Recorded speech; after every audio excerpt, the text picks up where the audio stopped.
Good morning, everyone. I am pleased today to introduce to the City of Burlington Dr. Kelly Perkins to our community. Dr. Perkins is my top candidate to serve as the third permanent director of the Racial Equity Inclusion Department here at the City of Burlington. Formally founded in 2019, REIB stands on several decades of work to combat institutional structural racism as well as identity-based discrimination.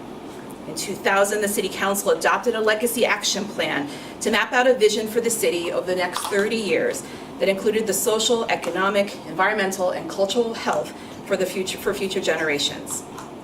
In 2010, community leaders called on the city to specifically address diversity and racial equity within that legacy plan. Soon afterward, in 2012, the City Council passed and then Mayor Weinberger signed a resolution to direct the city to form a Diversity, Equity, and Inclusion Committee to address racial and ethnic disparities by developing a strategy and tracking the city's progress. As an outgrowth of this work, in 2019, the City Council created a senior position to work on diversity, equity, and inclusion work, which became our very first REIB director position. That position was first held by our first director, Taisha Green, who led the department over the first few years. In mid-2020, the City Council again passed several resolutions directing the city to do a number of things, including declaring racism a public health emergency, establishing a reparations task force to consider an apology and proposal for reparations for the institution of slavery, and prioritizing eradicating systematic racism as a lens for which to build the city's budget. Over the next few years, the department focused on launching equity trainings for the entire city employee staff, policy development to examine racial disparities, expanded the city's language access policy, and stewarded almost $400,000 in city funds, largely through ARPA funding, to community organizations through the Empowerment Fund. We also launched the city's annual Juneteenth celebration beginning in 2021. In 2023, the city welcomed Kim Carson to serve as our second REIB director, who worked to build additional community connections and continue disbursement of these very impactful community funds to our community. When my administration began in the spring of 2024, we immediately moved REIB's funding from a one-time revenue source to sustain general fund revenues to create a permanent funding stream for that department's city staff positions. My office worked closely with the REIB staff over the fall and early winter to engage the community in clarifying the purpose and the vision of this very important department. We then worked with city councilors this last spring to initiate the formal chartering of the department within the city's charter. This is a legal process that first must go to the city council, then voters, and then finally to the state legislature and the governor. Equity and inclusion remain core values in my administration, alongside meaningful community engagement, good governance, and affordability. As such, the work of equity and inclusion is a lens for which every city department head is expected to look at their department goals and their department's work. Two very quick examples include our cross-department work on housing to advance more ample, affordable housing within the city. We are examining how the city can leverage more of our public resources to build housing that best serves underserved and underrepresented parts of our community, as the racial disparities between white and black homeowners in our city is incredibly stark, as well as the homeless rates between black and white individuals. Another example is the city's continued work to diversify our workforce by strengthening our recruitment and retention strategies, building pathways for all community members to have good city-paying jobs, and deepening our city employees' education on racial and gender equity to create healthier and safer workplaces for everyone. Before I formally introduce Dr. Perkins, I must thank the three interim leaders who stepped forward to help lead REIB during my time here as mayor. When I began, HR Director Karen Durfee held the interim role during the first few months of my term. She was followed by a longtime CEDO and then RIB Program Manager, Pitt Keomanavam, and then most recently by Christian Berry, who will remain Interim Director until Dr. Perkins begins work with the city on October 6th. Karen, Pitt, and Christian all played key critical roles to help stabilize the department over the last year. And Christian in particular led the important work of community engagement around the vision and purpose of the department, something that will create the foundation for Dr. Perkins and the entire team's work in the coming months. Now to Dr. Perkins. our city is very fortunate to have Dr. Perkins join us as we continue to deepen our commitment to racial equity, inclusion, and belonging in our community and within our city government. Dr. Perkins brings great skill and experience to develop a strategic direction for REIB to build off our recent vision purpose work, while widening our reach to engage all underserved parts of our community. She will continue the strong work stewarded by many community members, prior REIB directors, interim directors, and staff who have dedicated great care in the evolution of this department and the precursor work that started even before 2019.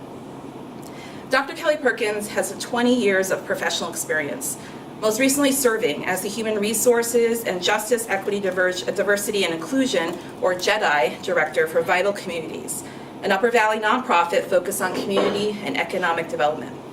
At Vital Communities, she helped to implement an equity-based, results-based accountability tool to measure impact of the organization and coordinated their Corporate Council DEI Community of Practice program with several large employers in the area.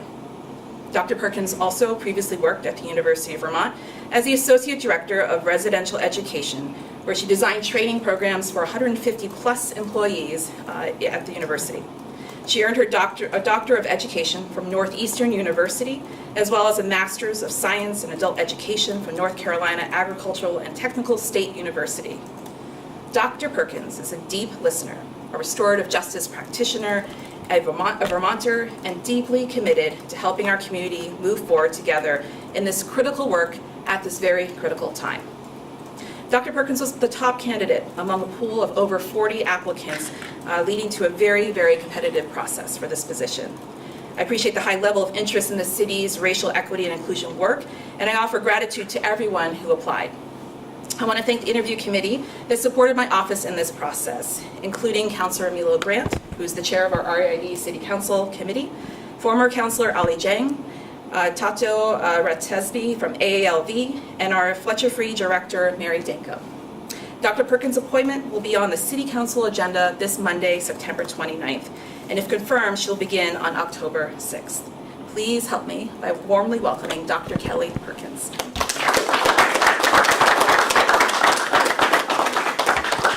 Thank you so much, Madam Mayor, for that intriguing introduction. It's always so fascinating to hear your own credentials recited back to you.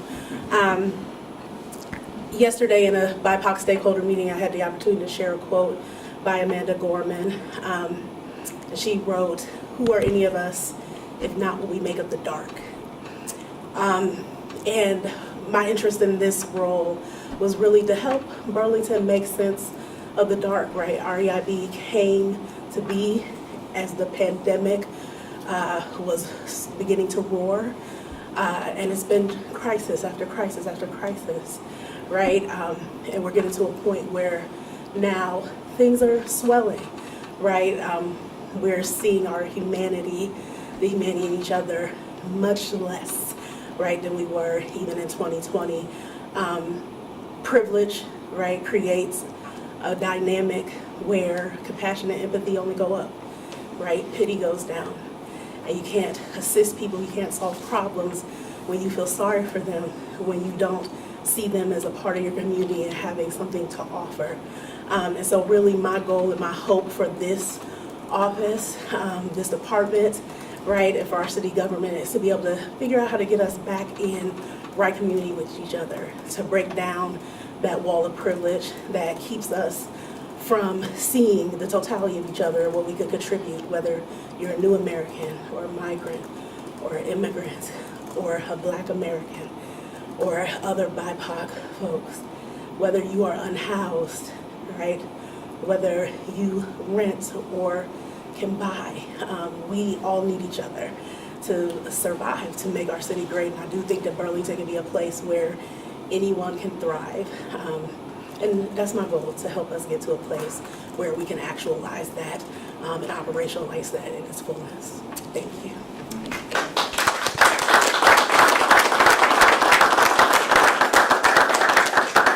Next up, we're going to hear from City Councilor Milo Grant, who is, again, the chair of the REIB City Council Committee. Thank you, Mayor. Thank you, Dr. Perkins. First, I'd like to start by thanking Taisha Green, the first director of the department, who came in at a time that Burlington had to address certain truths. Burlington is known as a quote-unquote progressive city, but that regretfully is not always true. We actually have a pretty strong conservative streak. And because of that, we don't always fairly and honestly address certain things. I thank Christian Berry for having been brought in to the interim position or doing the work of the director position in the previous administration and under the current administration. I appreciate her work in bringing stability, and I appreciate her work in the vision, going out back into the community and saying, what is it that we need right now? And I appreciate Dr. Kelly Perkins for taking on this position to continue this work and to strengthen the department and to help people in the community be less afraid, because people are afraid of this work right now. We hear it and see it at the national level, and there are those in the city who bow to this rhetoric, and it's not acceptable. And we shouldn't always feel that we're fighting with people. We have to find a way for people to understand that they can't just twist themselves in a pretzel to try to explain or excuse their intent. We have to look at the impact of things on our community. We are considered to be very safe for our queer neighbors, but at the same time, we've had extreme transphobia in our community. So we have to be looking at all these things, and I look forward to working with Dr. Perkins and addressing the long list of things on that resolution that were never finished. We declared racism a public health emergency, but we left a lot of things undone because we didn't have the courage. And I'd like to think that we have the courage now, and we'll have the help now. Thank you. Thank you, Councilor. I also want to acknowledge Councilor Buddy Singh, who is also a member of the RIB City Council Committee. Thank you for being here. And next up, we'll hear from the Council President, Ben Travers. Do-si-do. Yep. Yeah. Thank you, Mayor. Congratulations, Dr. Perkins. It's a pleasure to meet you here today, and I look forward to our continuing to work together. Mayor, thank you for inviting myself, Councilor Grant, as chair of our REIB committee, as well as Councilor Singh, to join you here today as representatives of the City Council. I also want to begin by echoing the thanks relayed by yourself, Mayor, as well as Councilor Grant, in thanking the past directors of this department, Taisha Green, Kim Carson, Pit Kiomenivan, Karen Durfee, as well as really all the staff who have made the RIB department where it is today. In particular, I want to thank Christian Berry as well as Katie Green for really holding this department together in recent months in a time of transition, at a time when the mission of this department has been under attack, particularly at the federal level. We wouldn't be here today, we wouldn't be the department we have today, but for the work of Christian, Katie, and many others. I want to extend my thanks and gratitude to them. You know, the work of the REIB department is vital, both internally for the work of the city, as well as externally in ensuring that we're a community that is inclusive, that is equitable, that is a community that is belonging for all. Over the years, the council has expressed its support for the value it places in this department by supporting the vital programming of the RIB from Juneteenth and beyond, by ensuring there's sustainable budgetary resources for this, including, Mayor, in supporting your most recent budget and building a department that, Dr. Perkins, you'll be taking the lead of, and that really can be lasting for years. And I think particularly right now, when DEI, REIB, JEDI initiatives are, again, under attack at the federal level, it is vitally important that the council and the mayor, in partnership with all of our city stakeholders, continue to show our strong support for this department's mission. And at this point in time, I think the best way that we can show that support is by supporting you, Mayor, in your appointment of Dr. Perkins. And again, Dr. Perkins, I congratulate you on this appointment. Look forward to the council's consideration of this at our next meeting on Monday, and I'm hoping it has very strong support. So again, congratulations, Dr. Perkins, and thank you, Mayor, for inviting us here today. Thank you, appreciate it. All right. I know Councilor Grant has a prior engagement, so she might have to step out during questions, but we will now open it up for questions. Are there any potential changes on the horizon for the department?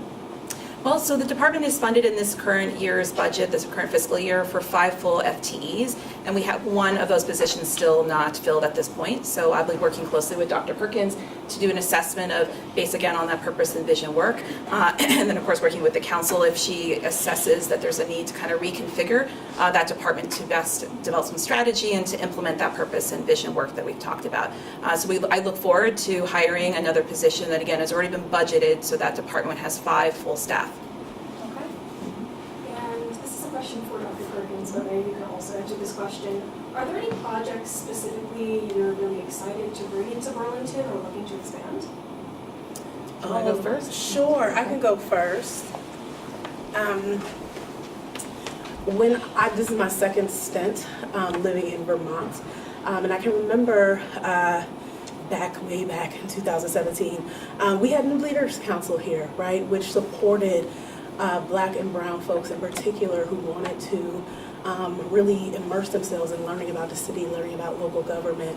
And I'm not sure what happened there, but I think one of the things I've been thinking about as someone who just completed Leadership Upper Valley 2025 is we need some sort of leadership project that occurs in our city, right, that is geared towards, young folks, BIPOC folks, folks who have been historically marginalized, who find themselves here, who want to be here, and who want to understand how to get involved, how do things work and run here.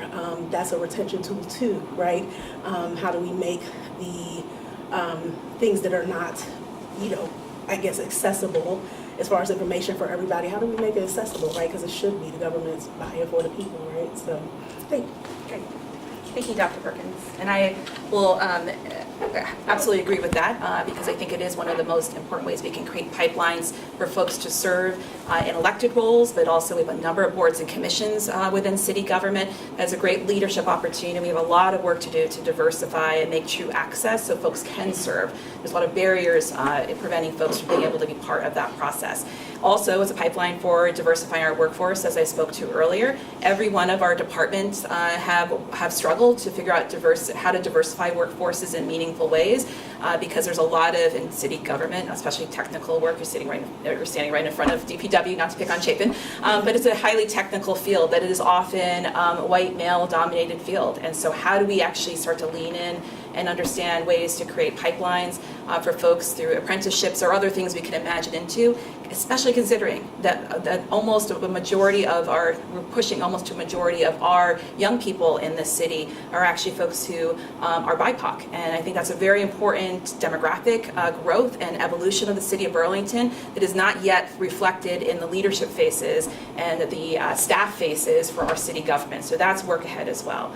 I'll finally mention the RAB director position is, I consider, one of my most senior positions in my administration. This role not only will serve on the cabinet, which in year 2 is a senior level of department heads that I've configured to help guide me in some of the citywide planning as we get into year 2, but also on the second initiative within my 3 initiatives for the city, which is our housing initiative. So the RAB director, Dr. Perkins, will serve on this newly emerged team of about 8 individuals to help advance the Bloomberg Harvard City Leadership Initiative program, which I was selected for among 47 mayors from around the world. So I am going to lean heavily on her expertise, but that just, again, is an illustration of how embedded we are of making equity inclusion a critical value and implementing that in very meaningful ways in my administration.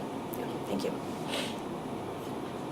You mentioned a pool of 40 candidates and also multiple interim leaders. What makes Dr. Perkins uniquely fit this role?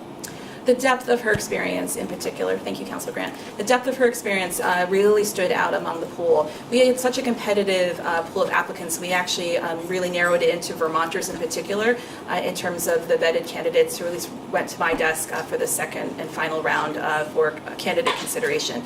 So her experience not only in the Upper Valley, but at University of Vermont, the training, the depth, working with community partners such as large businesses, but also with community partners in terms of like training and engagement around how do we think about and integrate in a meaningful way equity and inclusion work really stood out. Her restorative practices work in particular also stood out because we have so much work to do, as Councilor Grant was speaking to, reparative work in this community. Not only with and that's a great quote, she said this now 3 different times in a meeting that we've been in from our youth poet laureate or former youth, she currently still is, let's see.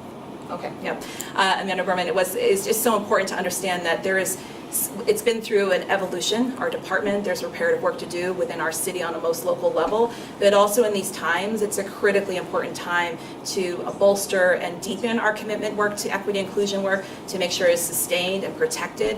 When we see many other institutions actually backing away from this work, if anything, Burlington as the city will be leaning in and protecting that work. Anything else? You're aware of the open letter campaign that has been going on. There's been like 2 different ones, but the most recent one has kind of been promoting Christian Berry as the candidate that should be chosen. We can expect probably some of that will come up on Monday. Can you speak to that? Like, can we even say if Christian applied for the job, or do you have a response to the campaign now that we know who the candidate is? Mm-hmm. So I would say that we had a very unexpectedly, wildly competitive process. There was even another candidate that I encouraged to also consider applying, not knowing who would ultimately be interested, who wasn't even advanced to the final round because it was so highly competitive. And I think actually, sadly, that's a real statement on how funding is drying up and disappearing for professionals and experts in this field. And there are folks looking to do this critical work in communities like Burlington that are committed to doing equity inclusion work. I will not speak to who. It's up to that individual to disclose if people have applied into this position.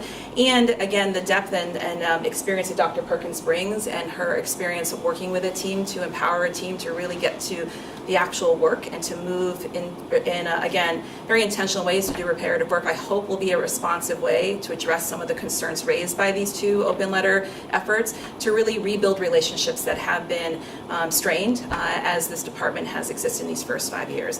Again, I want to emphasize the restorative practice work that Dr. Perkins brings. I think is one of the things that really made her stand out in the pool of applicants, as well as her deep connections already here to Vermont and her knowledge about how issues of institutional racism are quite unique in such a white state, as well as understanding how we talk about intersectionality of other identities that have been marginalized, and how important it is to also hold space for those underserved parts of our community as well.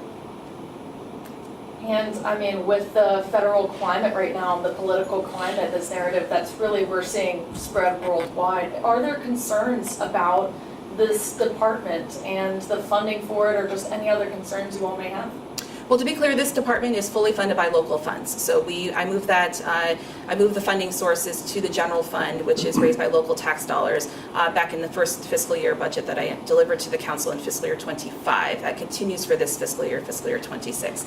However, on a wider scale, I'm incredibly concerned, and we should all be, around this administration's harmful approach, the rhetoric, the frankly hateful rhetoric that's coming out of Washington, D.C. that makes our communities and folks who are already marginalized that much more vulnerable. What ICE is doing for folks who are immigrants, refugees is deeply disturbing to me. What the administration is doing for LGBTQ plus community members and really especially transgendered folks is deeply concerning to us. And so if anything, this is a time for courage and making sure that we as the city of Burlington do not waver in our commitment to this work when there are other communities really starting to back away, even taking down language off of websites and whatnot. We are very confident where our values are here in the city of Burlington. Anything else? Just a I'm quick looking one. over there. Just a quick one for Dr. Perkins. If you live in Burlington now, or if you plan on moving here, I don't know if that's a requirement of this position. It's not a requirement of the position, and the position is currently being chartered, so it's not technically in the charter yet. We're working on that. I currently live in Winooski, so it is my hope to move back into Burlington. As we know, the rent is high. So yeah, but I'm like, I can walk to the Burlington border. So it is my hope to, before the charter piece is solidified, to be back in Burlington proper. Thank you all. Really appreciate it. And congratulations, Dr. Perkins.